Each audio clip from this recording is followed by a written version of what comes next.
In the process of remodeling our bathroom, we decided that we wanted to put wood faux beams on the ceiling. So instead of purchasing them for hundreds of dollars, we decided to build them ourselves. The first step was to put up 2x4 wood strips. Here, because it's just me, I put a block so that I could hold one side. So I put a block on the other side, and you can slide the board in there, hold it in place, and then it's ready for you to screw into the ceiling. So we're going to take you through the steps how we built our faux beams for the bathroom.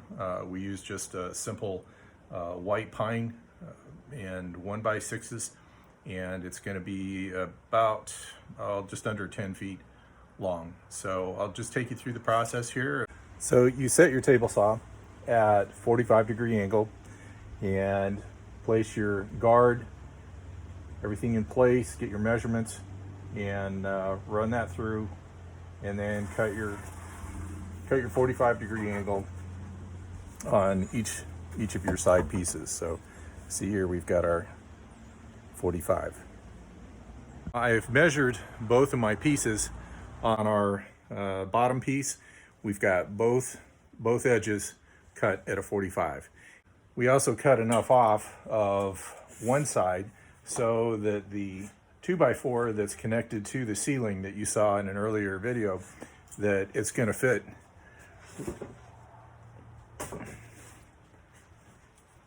right there, as you see. So you've got plenty of room, a little bit of room on each side. You'll see how that goes up around the 2x4. Here is, I'm going to take my bottom piece, I'm going to lay that on top of my 2x4s. Straighten that out there. And then I'm going to take my side pieces, put this one here, and I've got my box. Then what I'm going to do is get ready to glue these on the edge like that, and we're going to go the whole length of this. Okay, we've glued both edges.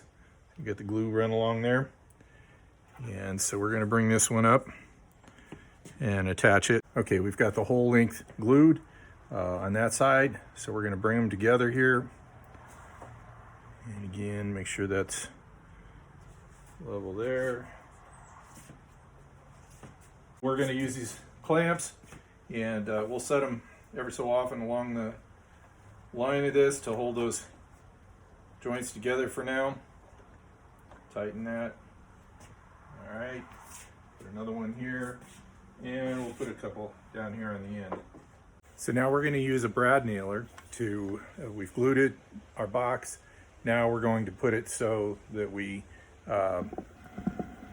nail our box together, and we'll use an inch and a quarter inch brads, go in the compressor. Okay, we're going to put it just at the right point so that we don't come through our wood on the other side.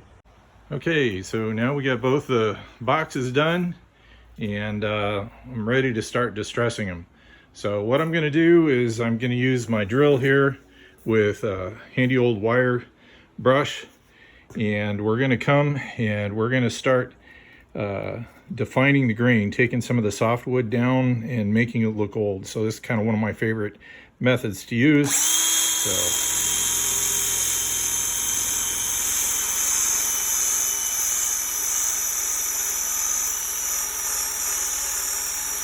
see how that's roughing that wood up.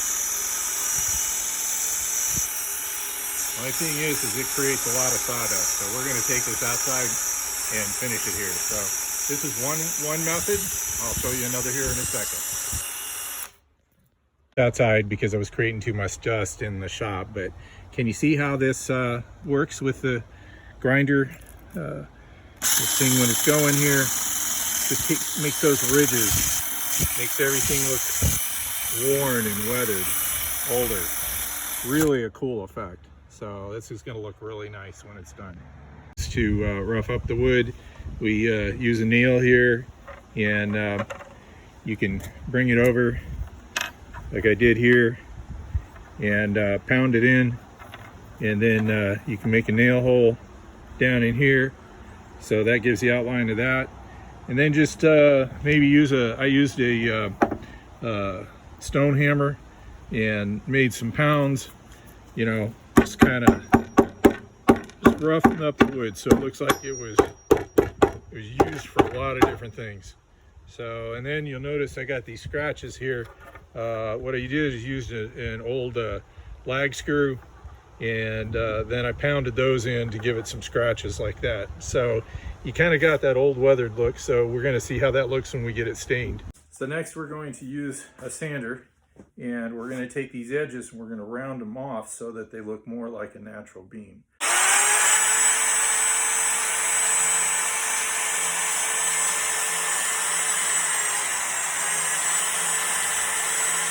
Also, you don't have to make them perfect, so that ridge maybe has some indentations in it and whatever, so that it gives it more of a natural look. So it doesn't have to be a perfect rounded edge.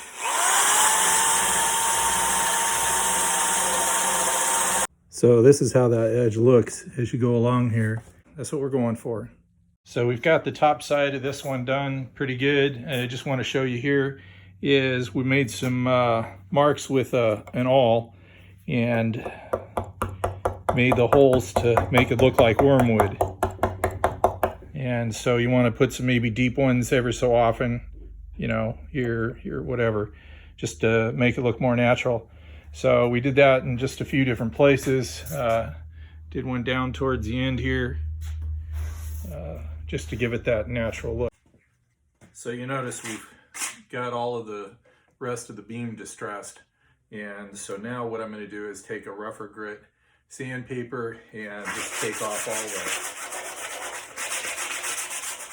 the rough, splintery pieces. So in our first stain that we're going to use, we're going to put a tea stain. We're going to take 2 bags of black tea, soak it in hot water for 5 minutes, and then let it cool, and then we're going to apply it, and that'll be the first coat that we do.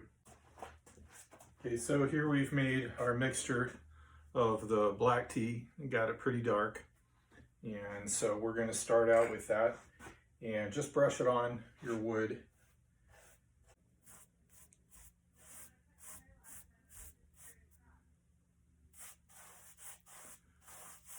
Smells like tea. This is what the black tea does. It darkens it up. So you see here's our regular wood, the distressed wood, and then with the tea. So you paint it on. You can put it on pretty liberally, like so. And then as it dries, it a lot of times will darken a little bit more, or sometimes it'll be lighter. But the next thing we're going to do is we're going to put a white vinegar solution that we soaked steel wool in. We put steel wool in it, and so we'll put that after this dries. We'll put that on. So you want to dub in the dark spots, the deep areas. Get the tea inside there too. Okay, so now we're putting the vinegar on. So you kind of see on this side, I did the vinegar, and it's a little bit darker. It's darkening up as it gets drier. But we'll show you here. Just go ahead and liberally put it over where you just did the tea. And yeah, here's the difference here. So the vinegar is up to this point here. You don't have to put a whole lot on, but get it so that it gets down in the cracks. Like so. And we'll show you what it looks like when it dries. And with this one now, you could just leave it, you know, so it looks like an antique beam, or you can put a stain on it. And that's what I'm going to do. I'm going to put a darker gray stain on it for the bathroom that we're doing. So when this dries, I'll put the gray stain on. Okay, so we've done our tea stain and we've done our vinegar over it. The vinegar, we soaked the steel wool, or put the steel wool inside the vinegar, let it sit. So we've done 2 of those applications. Now what we're going to do is we're going to put our wood stain on. I'm using an oil-based wood stain, General Finishes, and this is a slate color. So we're going to put that lightly on all 3 sides here, and then after we're done, we'll wipe that off. So I'm using an older brush here, and we'll start down here on the end. And again, just doesn't have to be a lot, but brush it into your cracks, any divots.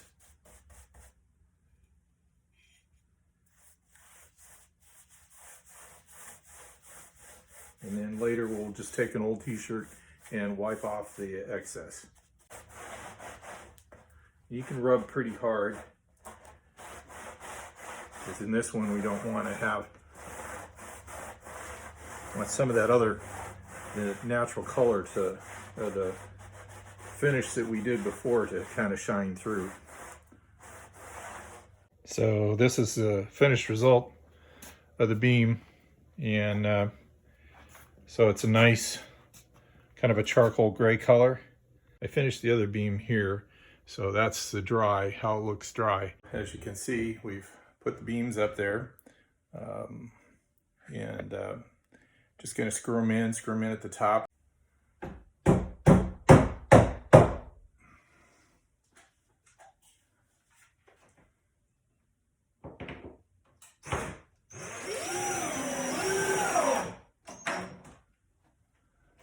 So this is what the finished product looks like.